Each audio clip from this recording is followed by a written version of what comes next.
मेरे नाम जी आमद है। बहुत गरीब मस्कीन बंदा हाँ ते अखी जांदियां पियां। एक टुर गई है दूजी जांदी है पई ते भट्ठे दी मजदूरी करना पिया। कोई ओहदे ते पाई पैसा बचत नहीं। भुखे ना भी सुझिया पिया। 4 बच्चे हैं उन्होंने शादियां कीतियां ने। वो आपो आप लैके बीबियां वक् वक् टुर गए। काल मुकल्ला ही रह गया।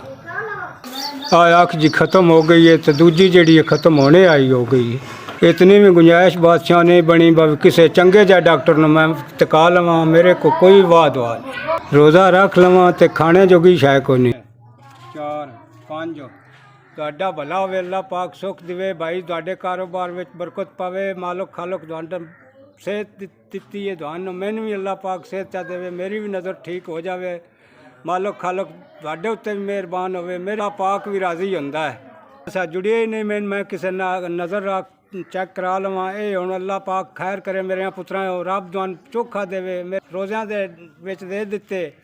अल्लाह करसी मेरा कुछ सबब बन जाएगा।